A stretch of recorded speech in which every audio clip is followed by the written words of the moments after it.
소망합니다. 오늘의 설교 제목은요, 진정한 용기의 부활이라는 제목으로 말씀드리려고 합니다. 오늘 읽은 본문은요, 히브리서의 마지막 장입니다. 마지막 장.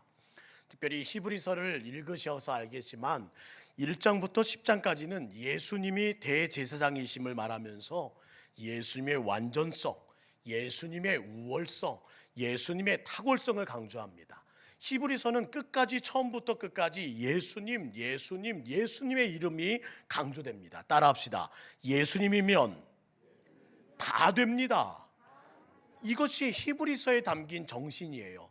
예수 이름으로 기도해 보십시오. 다 됩니다. 예수님의 이름을 믿어 보십시오. 다 됩니다. 예수님의 은혜를 사모해 보십시오. 다 됩니다. 믿으시면 아멘. 예수님은 다 된다는 것이에요. 그것이 히브리서의 강조점입니다. 예수님은 진짜 제사장이시기 때문입니다. 그래서 기도하면 그분이 다 해결해 주세요. 이것이 바로 히브리서의 정신입니다. 저는 히브리서만큼 예수님에 대해서 자세히 설명한 성경은 없다고 생각합니다. 예수님의 제사장 되심이, 예수님의 제물 되심이 다른 성경에는 흐릿하게 보일지 몰라도 히브리서에는 반복하고 또 반복하면서 뚜렷하게 보이는 특징이 있기 때문입니다. 기둥 같은 믿음을 세우는데 히브리서만큼 훌륭한 책은 없습니다. 그래서 오늘 히브리서를 통해서 다시 믿음을 기둥같이 세우는 삶을 만들어가기를 소망하며 오늘 본문의 말씀을 펼치고자 합니다. 이어지는 히브리서 11장 무슨 장이라고 알고 계시지요? 이런 멋진 별명이 있습니다. 히브리서 11장은 믿음장입니다. 믿음장입니다. 당시 믿음의 사람들은요, 장차 오실 예수님에 대해서 흐릿하게 알던 사람이었어요. 뚜렷하게 보지 못했습니다. 그런데 흐릿하게도 알고도 믿음 생활 어떻게 하디 하면서 우리에게 보여주는 책이 히브리서 11장 내용입니다. 흐릿하게 알고도 믿음 생활 어떻게 하디? 잘하잖아. 그런데 너희들은 선명하게 부활하신 예수님을 보지 않았니? 그러니까 더 잘 믿어야겠지. 이것이 바로 믿음장에서 던지는 우리에게를 향한 질문이라는 거예요. 그런 격려를 담고 있는 책이 바로 11장까지의 내용입니다. 그리고 12장에 이어 오늘 읽은 히브리 13장은 무슨 뜻을 갖고 있을까요? 그러니까 믿음 갖고 파이팅!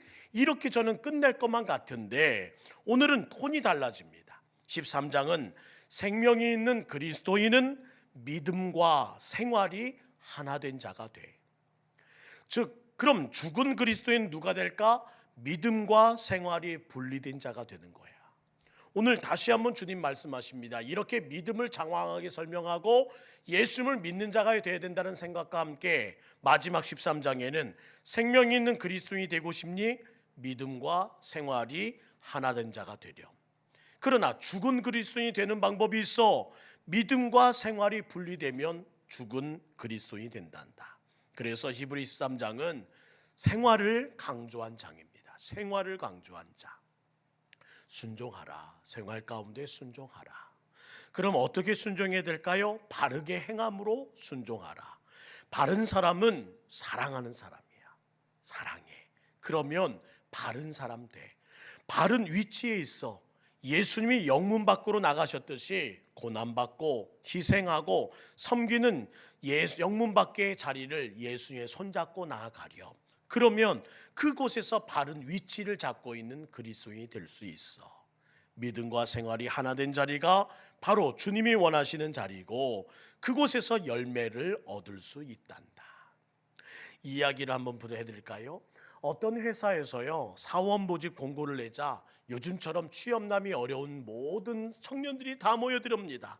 그리고 최종 면접에 70명이 선택됐어요. 마지막 면접은 한 사람씩 들어가게 하는데 들어간 사람마다 깜짝 놀랍니다. 왜냐하면 시험장을 들어가자마자 자그마한 방 사면에 거울이 붙어 있습니다. 그리고 거울마다 질문 하나씩이 붙어 있는데 거기에 대해서 자신이 답을 예 아니면 아니오로 기록하라는 겁니다. 참 간단한 시험인데 질문은 4가지로 기록되어 있어요. 첫 번째 거울에는 이런 질문이 붙어 있습니다. 거울에 비친 이 사람은 정직합니까? 예, 아니요. 두 번째 거울에는 이 질문이 붙어 있습니다. 이 사람은 어떤 경우에도 타협하지 않는 사람입니까? 세 번째 질문, 이 사람은 신뢰할 만한가요? 마지막 질문, 만일 당신이라면 이 사람을 채용하겠습니까? 라는 네 가지 질문에 예, 아니요로 체크하고 제출하면 되는 겁니다. 시험을 치른 사람들은 모두 다 이상하게 여겼습니다. 뭐 이런 시험이 다 있어. 그러면서도 모두 다 표정에는 자신감이 있어 보였습니다. 얼마 후 합격자가 발표됐는데 놀랍게도 70명 가운데 단 한 사람만 합격이 됩니다. 그래서 그 기쁨을 맛보았어요. 합격자는 예상 밖에도요, 모든 네 가지 질문에 아니요라고 답한 사람이 뽑혔다는 겁니다. 회사는 어떤 사람을 찾기 원했느냐? 정직한 사람. 자신의 부족함을 솔직하고 담담하게 고백할 수 있는 용기 있는 사람을 선택했다는 거예요. 여러분은 자신의 부족함을 솔직하고 담담하게 고백할 수 있는 용기 있는 사람입니까? 내 삶과 내 믿음을 냉철하게 보고 나를 평가하는 그 정직함으로, 그 용기 있는 삶으로 오늘을 살아가기를 원한다는 마음으로 오늘 본문 말씀을 좀 전하고자 합니다. 세상은 파괴의 능력을 자랑하지만 교회가 가진 참 능력은 무슨 능력일까요? 회복의 능력입니다. 우리는 세상의 중심에 서서 회복의 능력을 나타내야 하는 존재들입니다. 그런데 문제가 생겼어요. 무엇인가 가려져서 그 능력이 나타나지 않더라는 겁니다.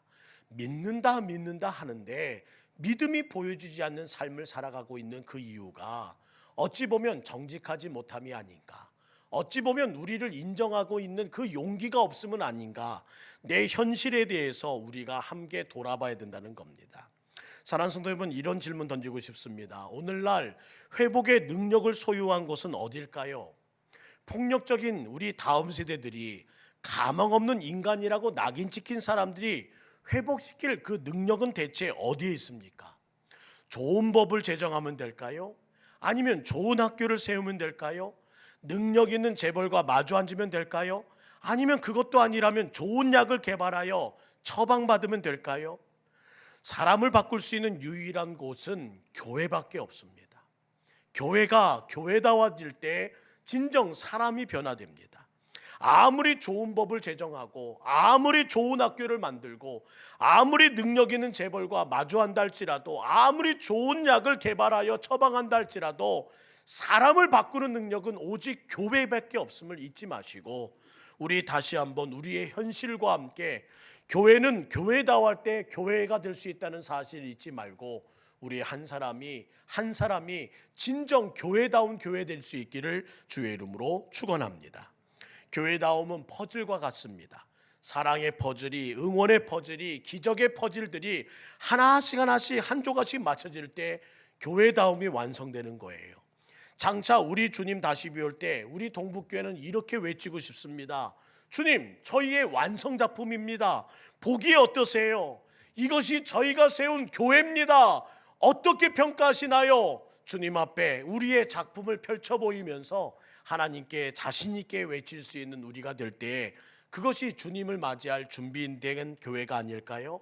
그러기 위해서는 우리의 퍼즐 조각들이 한 명씩 하나씩 집어들고 일을 시작해야 된다는 겁니다.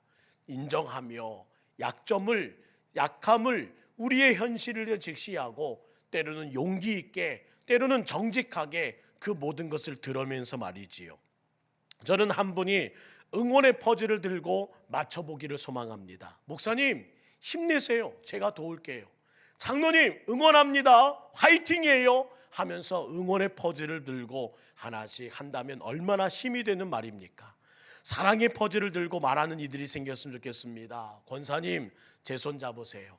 제가 권사님의 지팡이가 되어드리겠습니다. 하면서 계단을 올라올 일에 한숨 쉬는 권사님에게 말 한마디 건넨다면 얼마나 감동이 되는 말이 될까요? 엘리베이터가 없어도 힘차게 계단을 밟고 올라올 힘이 생길 줄 믿습니다. 기적의 퍼즐을 짚고 누군가는 맞춰보길 원합니다. 믿음 잃지 마세요.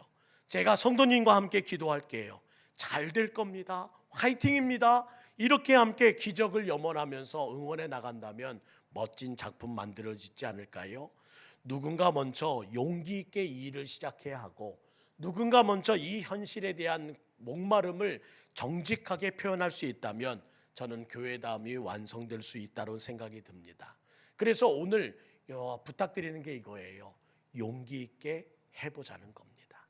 용기, 진정한 용기의 부활을 만들어 보자는 거예요. 그때 교회다움이, 성도다움이, 믿음과 생활의 하나됨을 위한 오늘의 조언들이 내 삶의 나타남을 통해서 다시 죽어버리고 다시 생명력을 잃어버린 용기가 다시 한번 이 교회를, 또한 우리 가정을, 나의 인생을 바꿀 수 있다는 겁니다. 저는 오늘 본문 말씀을 읽으면서 재미난 상상 하나를 했습니다. 그것은 무엇이냐면 오늘 설교에 또한 제가 아닌 초대 설교자를 세우고 싶은 마음이었습니다. 그 사람이 바로 요셉이에요. 요셉 선생님이 이 자리에 서신다면 특별 강사로 우리 성도들에게는 뭐라고 말씀하실까? 특별히 요셉이라는 세 분을 초대하려고 합니다. 오늘 말씀 히브리서 13장 1절 말씀을 한번 볼까요? 형제 사랑하기를 계속하고, 이 말씀을 읽자마자 생각난 한 분이 계십니다. 바로 창세기에 등장하는 요셉입니다. 창세기에 요셉하면 떠오르는 것이 무엇이죠? 꿈의 사람 요셉을 생각합니다. 그러나 저는 더 큰 칭찬을 하고 싶습니다. 요셉은 결코 그의 형제를 미워하지 않았다는 겁니다. 그의 형제가 그들을 팔았고 그들을 버렸습니다. 이국 땅에 보냈습니다. 그래서 생각지 못했던 어려움을 당합니다. 그럼에도 그는 형제를 끝까지 사랑한 사람이었다는 거예요. 야곱은 얻어터지면서 하나님의 사람이 된 사람입니다. 왜 얻어터졌지요? 따라합시다. 잘못했으니까 야곱은 얻어터질 만해요. 형과 아버지를 속였습니다. 가족을 속인 죄, 형제를 속인 죄 마땅히 얻어터져야 합니다. 그건 당연한 결과였다는 거예요. 그런데 요셉은 달라요. 억울합니다. 잘못 떠든데 계속 얻어터지고 있습니다. 이유는 뭔가요? 미숙하다는 이유 하나만으로. 미숙했던 그는요, 단지 꿈을 자랑하고픈 마음에 간밤에 꾼 꿈을 형들에게 털어놓습니다. 형, 어제 별들이 나타나서 절하는 꿈을 꿨어요. 볕단이 절하는 꿈을 꿨어요. 근데 그 얘기를 듣고 있다 보니까 형들이 자신에게 절하는 모습을 연상시키더라는 겁니다. 그 꿈 때문에 시작된 시기와 질투로 그의 인생은 단번에 고난으로 곤두박질 치고 맙니다. 얼마나 억울하겠습니까? 억울하지만 하나님의 사람이 하나님의 마음에 합한 성숙해져가는 과정을 보여주는 예가 바로 창세기의 요셉입니다. 조각가는 작품을 만들 때요, 돌에 정을 댑니다. 그리고 힘껏 망치로 때리기 시작합니다. 왜 때릴까요? 그 돌이 잘못해서 때릴까요? 아닙니다. 정을 대고 사정없이 망치질을 깨트린 이유는 단 하나입니다. 멋진 작품을 만들기 위해서요. 여러분, 오늘도 깨트리시는 아픔이 있으십니까? 그렇다면 기뻐하십시오. 당신은 멋진 작품이 될 하나님의 손이 되어 있는 하나님의 시간이기 때문입니다. 올해도 깨트리는 아픔이 지속되십니까? 왜 이렇게 아프게 하십니까? 감사하십시오. 여러분의 인생을 걸작으로 만들어 가시는 하나님의 작업 시작인 걸 잊지 마시고, 오늘 하나님 기뻐하겠습니다. 오늘 하나님 감사하겠습니다. 생각의 전환을 통해 감사하며 기대하는 인생 되시기를 주의 이름으로 축원합니다. 요셉은요, 형들에 의해 먼 곳으로 팔려갔음에도 불구하고 잘 참아냅니다. 왜요? 하나님의 작업 시간이라는 것을 믿었거든요. 그리고 보디발의 아내가 날마다 유혹함에도 불구하고 잘 저항합니다. 하나님의 작품 만드는 시간이라는 것을 알았거든요. 성폭행, 미수범이라는 누명으로 감옥에 던져졌을 때에도 잘 기다렸습니다. 결국 그 작품의 결과가 무엇이었어요? 꿈대로 총리로 세우시잖아요. 110세까지 살면서 그는 단 한 번도 타협하지 않은 자라, 성경에서 죄 지음이 기록되지 않은 유일한 사람으로 우리 앞에 소개되고 있습니다. 오늘 꿈꾸는 요셉이 이 자리에 선다면 그는 지난 인생 가운데 넘어온 고통을 곡씹으며 두 눈에 맺힌 눈물을 훔치면서 이렇게 조언할 거라는 생각이 들었어요. 사랑하는 성도 여러분, 하는 일마다 하나님의 영광을 가리지 마십시오. 타협하지 않아야 하나님의 영광이 드러납니다. 사랑을 지키기 위해서는 타협하지 말아야 합니다. 타협하지 말고 끝까지 하나님 사랑을, 끝까지 가족 사랑을, 끝까지 이웃 사랑을 지켜내는 여러분 되기를 저는 원합니다. 시대가 변했습니다. 돈 때문에, 명예 때문에, 성욕 때문에 시대가 흉악한 잿빛으로 물들고 있는 것을 우리는 목격합니다. 우리가 살아가는 현 시대를요, 아놀드 토인비는 세 가지 특징으로 정리했어요. 첫 번째, 갈수록 세상은 가속화된다는 겁니다. 세속화된다. 이 세속화는 가속화될 거라는 거예요. 지금껏 세속화가 없었던 시대는 없었습니다. 시대마다 세속화는 여전히 진행됐어요. 하지만 오늘의 세속화 속도는 그 어느 때보다 빠르고 그 어느 때보다 심각해지고 있다는 겁니다. 갈수록 사람들은 미래에 대해, 죽음 이후의 영생에 대해 무심해지고 있습니다. 이거 어떻게든 되겠지, 그건 그때 생각하자고 하면서 사람들은요, 영생에 대하여 생각하지 않고 죽음 이후의 세상에 대하여 관심 갖지 않습니다. 오직 세속화는 어디에만 관심을 갖게 하는지요? 지금 이 땅, 이 현재에 대해만 관심을 갖게 한다는 거예요. 두 번째, 절대적인 것이 없어졌습니다. 기억하시지요? 동성애로 성스러운 결혼의 복이 무너지고 있습니다. 남자와 남자가, 여자와 여자가 왜 결혼할 수 없냐고, 왜 이런 자유를 보장해 주지 않냐고, 이 평등이, 이 자유가 밟힌 이 땅을 제발 법으로라도 이해해 달라고 사람들은 소송을 하고 소리를 지릅니다. 심각한 문제 아닌가요? 성경과 위배된 길들을 걸어갑니다. 셋째, 내게 유용한 지식만이 가치가 있다고 해요. 이전엔 이렇게 물었습니다. 그게 사실이야? 사람들은 팩트를 체크하려고 했습니다. 진리와 거짓을 구별하려고 힘썼고 정말 참 진리가 무엇인지를 찾아 헤맸어요. 근데 요즘 젊은이들은 이렇게 말합니다. 그거 재밌어? 교회 가면 구원받을 수 있다는 것이 사실이야? 라고 물었던 지난 과거와 다르게 사람들은 이렇게 물어요. 교회 가면 재밌어? 재미없는 교회 왜 가? 사람들은 재미 때문에 모든 진리와 거짓과 참됨을 거부하고 살아갑니다. 지금까지 말씀드린 세 가지가 무엇을 말할까요? 현 시대는 절대 기준이 사라졌다는 겁니다. 절대 기준은 내가 아니에요. 그런데 사람들은 다 절대 기준을 자신에게 맞춰서 사랑하고, 자식에 맞춰서 결정하고, 자신에게 맞춰서 모든 것들을 선택합니다. 사랑하는 성도 여러분, 말씀이 무엇인가요? 신앙이 무엇인가요? 신앙이란 절대적으로 흔들리지 않고 변치 않는, 절대 바뀌지 않는 하나님의 말씀의 세계관입니다. 말씀 중심의 가치관을 붙들고 사는 것이 바로 믿음이거든요. 근데 오늘날 이 생활과 삶이 다 무너진 이유가 뭐냐고요?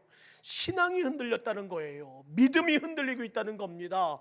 통째로 흔들리고 있는 세상이 되었다는 거예요.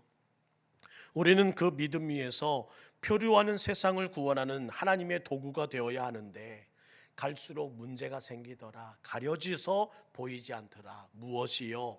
요셉과 같이 높은 도덕성이 교회에서도 성도에게서도 보이지 않고, 타협하지 않고 죄를 범하지 않으려는 그 도덕과 거룩과 성결이라는 절대 기준이 오늘 우리 삶 가운데 고집하는 용기가 서서히 녹아져 내리고 있다는 겁니다.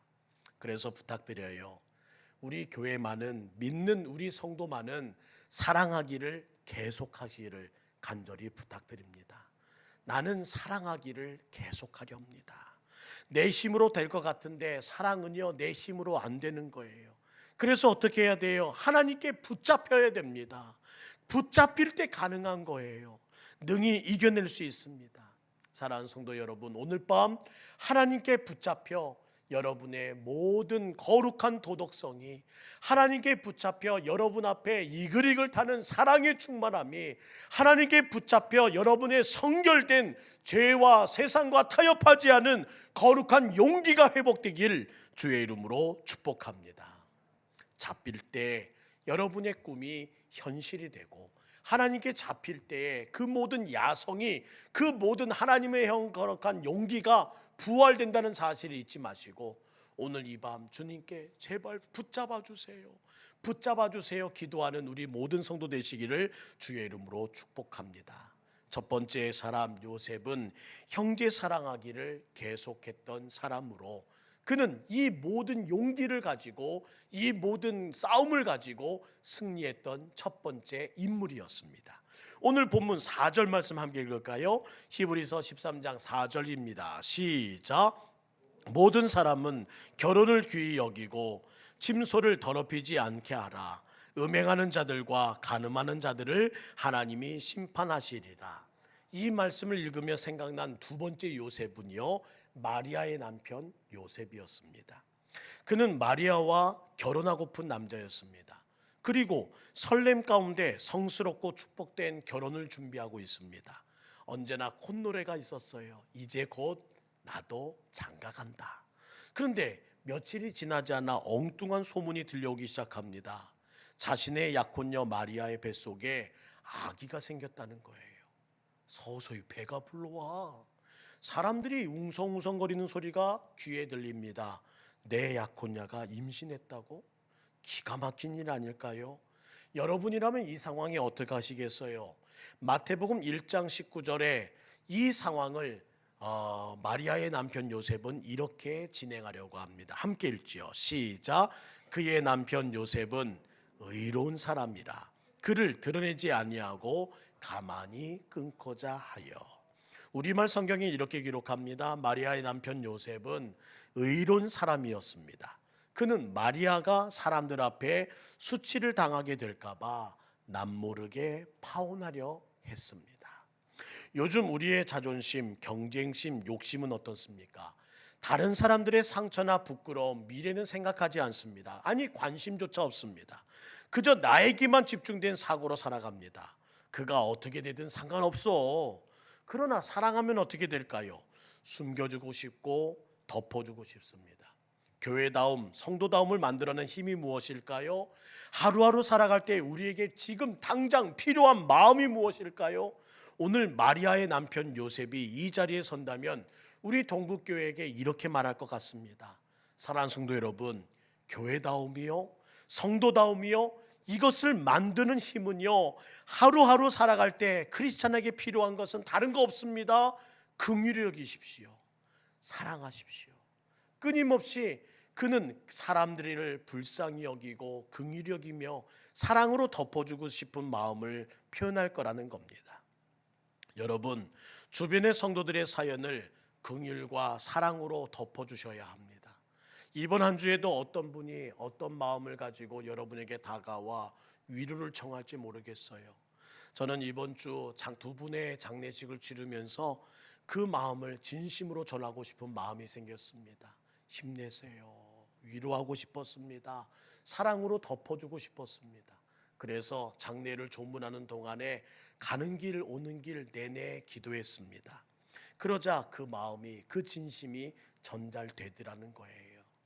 우리 모든 성도님들도 이번 주 함께 동행해 주시면서 우리 두 분의 장례를 함께 치렀습니다.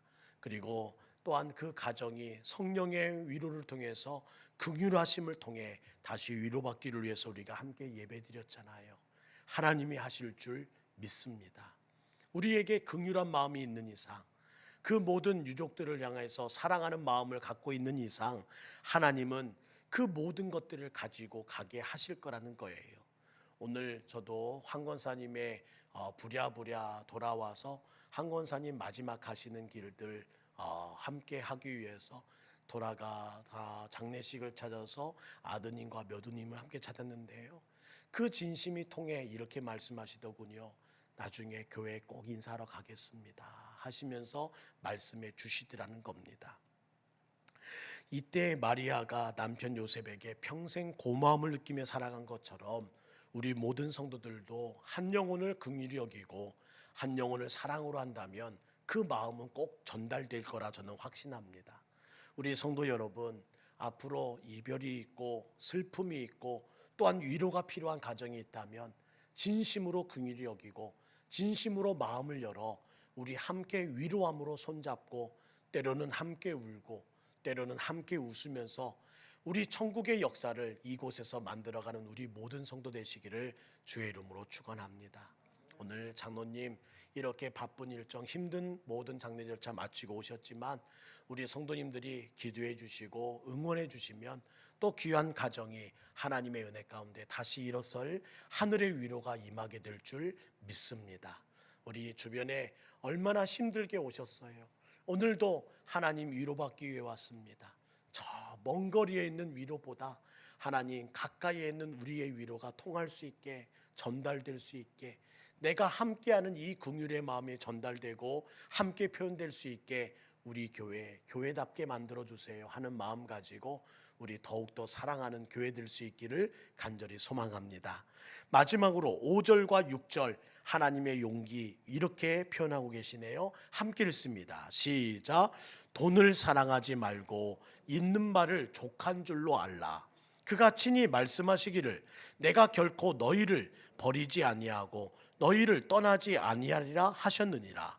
그러므로 우리가 담대히 말하되 주는 나를 돕는 이시니 내가 무서워하지 아니하겠노라. 사람이 내게 어찌하리요 하노라. 저는 이 말씀을 생각하면서 읽으면서 세 번째 요셉이 생각났습니다. 그의 이름은 아리마대 요셉입니다. 예수님께서 십자가에 못 박혀 돌아가셨습니다. 평소에는 제자라면서 예수님을 사랑한다면서 그 곁에서 왁자지껄 떠들던 모든 제자들이요 한순간에 다 사라졌습니다. 그런데 그 순간 아리마대 요셉이 예수님의 시체를 찾아다가 예수님의 장례를 치릅니다. 아리마대 요셉은 참으로 귀한 이름입니다. 그는 어떤 사람인가요? 누가복음 23장 50절에는 이렇게 표현합니다.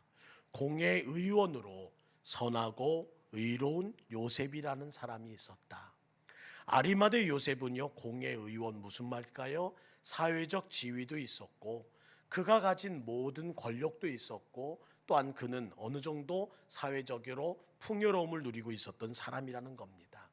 사람들은 때로 이렇게 말하더군요. 지위를 얻고 자리를 지키려면 말 조심해야 돼. 그리고 특히 행동 조심하라고. 그래야 지금의 지위를, 지금의 자리를 지킬 수 있다고. 알았지? 우리 인생의 선배들이 후배들에게 가르쳐 주시는 말씀입니다. 그럼에도 그는 위협을 각오하고 예수님의 시체를 요구했다는 겁니다. 그때도 예수님을 따르던 많은 사람이 있었지만 대부분 은밀히 따랐대요. 예수님보다 제 목숨이 더 귀했기 때문입니다. 제 목숨. 왜요? 나를 어떻게 볼까? 다른 사람들의 시선이 두려웠고요. 괜한 짓 하는 거 아니야? 하면서 어떻게 얻은 부인데, 어떻게 얻은 지위인데, 어떻게 여기까지 올라왔는데 그 모든 것을 빼앗길까 두려웠기 때문이었습니다. 아리마대 요셉은 그런 분위기에서 중요한 결정을 내렸대요. 그가 취한 행동, 그가 내린 결정을 51절은 이렇게 기록하고 있습니다. 23장 51절. 그들의 결의와 행사에 찬성하지 아니한 자라. 그들의 결의, 그들의 행사, 그것에 찬성하지 않고 어떻게 했다? 반대의 길을 걸어갔다고 해요. 지위가 높아졌습니다. 부자가 되었습니다. 기억하세요. 많으면 많을수록 잃어버리고 싶지 않아 용기가 나지 않더군요. 목사로서 첫걸음을 뗄 때요, 저는 목사 안수를 받을 때에 정말 용감했던 자로 기억이 됩니다. 청년 때에도요, 그냥 원래 하는 한마디에 브라질로 갔습니다. 아무것도 가지지 않고 아무것도 모른 채 그냥 주님 뜻이라면 어디든지 가오리다. 그때 불렀던 찬양이 이거였어요. 불 속이라도 들어가서, 불 속이라도 들어가서 세상에 널리 전하리 주의 사랑을. 이게 청년의 때에 제 마음을 불태웠던 말이었어요. 또 목사 안수 받을 때만 해도 용기 있었습니다. 어느 누가 막으리까, 죽음인들 막으리까, 어느 누가 막으리까, 죽음인들 막으리까. 이 찬양을 부르면서 어느 곳에 보내든지 가겠습니다. 그렇게 하나님께 용기 있던 제 모습이 제 생각에 떠오르더군요. 그런데 갈수록 새로운 제 모습이 하나씩 하나씩 보이기 시작합니다. 어떤 모습이냐고요? 안전을 추구하는 제 모습이 보이더라는 겁니다. 용기를 잃어버렸습니다. 그때만큼 용기가 내 안에 없습니다. 편안하고 안전을 보장받으려는 하는 생각들이 제 마음을, 제 생각을 채우기 시작합니다. 생각해 봤어요. 왜 그랬을까? 잃을 것이 너무 많아졌기 때문입니다. 지켜야 할 것이 많아졌다는 것을 발견했어요. 사랑하는 성도 여러분, 나는 어떻습니까? 나는 용기 있는 사람입니까? 담대히 외칠 수 있나요? 주는 나를 돕는 이시니 내가 무서워하지 아니하겠노라. 사람들이 내게 어찌하겠는가? 오늘 본문의 말씀처럼 우리들은 그렇게 살아갈 용기가 있는 사람인가요? 다들 이렇게 하는 데가 아니라 옳은 길이기에 그 의로운 삶의 자세를 갖기를 주님이 원하시기 때문에 사람들의 삶의 태도는 흘러가는 대로 사는 것이 자연스럽다 말하지만 남들 하는 대로 사는 것이 가장 좋은 길이라는 삶의 방식이 아니라 하나님이 하시는 일이 가장 좋은 방식이기에 때로는 용기 있게 거절할 수 있는 그 마음을 우리는 갖고 있느냐는 겁니다. 많은 분들이 말합니다. 예전에는 참 신앙 좋았는데 청년의 때에는 정말 우리 교회에서 어떻게 내가 신앙생활을 했었는데, 그런데 오늘 제법 두둑해진 호주머니가 생겼고 제법 가정을 이루게 되었고 제법 지위를 얻게 되었고 제법 돈도 생기다 보니까 갈수록 그때의 모든 것들이, 그 용기들이 내게서 쑥쑥 빠져나가는 것을 보게 된다는 겁니다. 사랑하는 성도 여러분, 우리 처음의 용기를 다시 한번 회복했으면 좋겠어요. 장로님 되실 때 그 용기 다시 한번 회복하고, 권사님 되실 때에 그 한복 곱게 입었던 그때의 그 마음 다시 회복하고, 집사로 세움 받았을 때 내가 집사요? 아이고 했던 그 모든 처음 사랑의 그 감격을 다시 회복하고, 세례 받았을 때에 어떻게 제가요 하면서 부끄러움에 눈 하나 마주 못하고 예 하며 주저하며 대답했던 그때의 그 모든 얌전함과 초심과 겸손함을 다시 회복해야 하지 않을까요? 오늘 다시 한번 우리 주님의 거룩한 은혜 안에서 믿음과 내 삶이 한해되고 있는지를 다시 한번 점검해 볼 수 있는 밤이 되기를 원합니다. 마귀가요, 사람을 유혹할 때 즐겨 사용하는 세 가지 문장이 있대요. 오늘도 여러분의 마음을 흔들고 있는지 한번 확인해 보세요. 딱 한 번만이야. 이번 딱 한 번만. 그것이 마귀가 하는 첫 번째 제안이고요. 두 번째는 이번이 마지막이라고, 딱 이번만 하면 돼. 세 번째, 야 봐봐, 세상 모든 사람이 다 그렇게 하는데 뭘 너만 그렇게 유별나게 그래. 이것이 마귀가 우리에게 던지는 유혹의 세 마디래요. 요즘에 초등학생들이요 70% 이상이 이렇게 이 사회를 평가내렸다는 리서치를 보았습니다.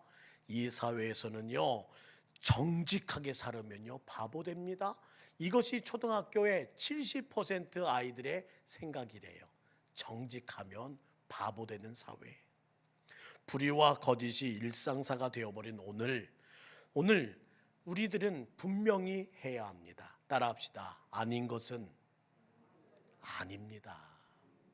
아무리 그렇게 사는 시대가 되었다 할지라도 아닌 것은 아닙니다.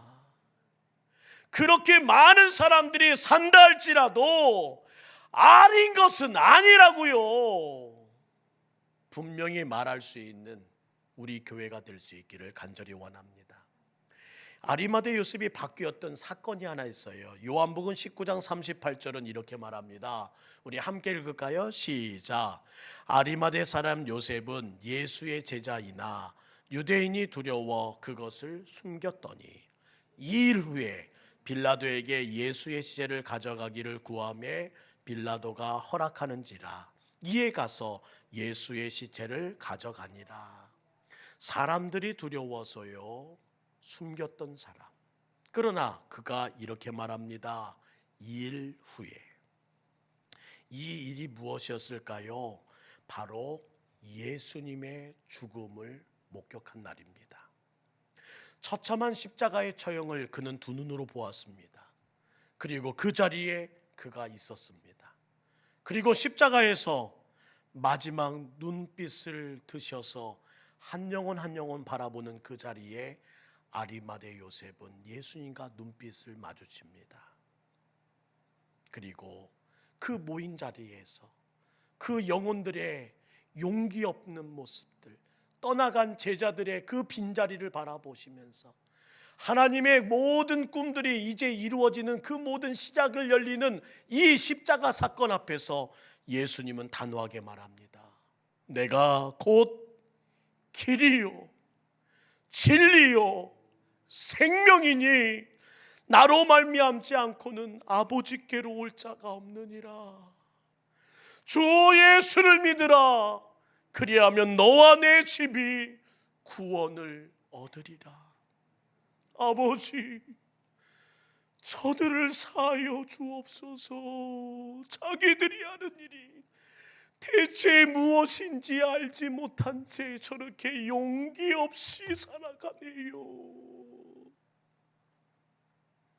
십자가의 형틀도 로마 병정의 창각칼도 살점이 뜯어 떨어져 나가는 그 위험한 채찍질도 구경꾼 앞에서 처참하게 벗겨진 그 수치 앞에서도 예수님의 용기는 꺾이지 않았습니다. 사랑하는 성도 여러분, 예수님의 죽음을 십자가 지신 그 예수님의 용기를 보셨습니까? 아리마대 요셉은 그동안 비겁하게 살았습니다. 숨기고 살았습니다. 예수님의 생명보다 자기 생명이 더 중요했고 예수님의 명성보다 자기 명성이 더 중요했습니다.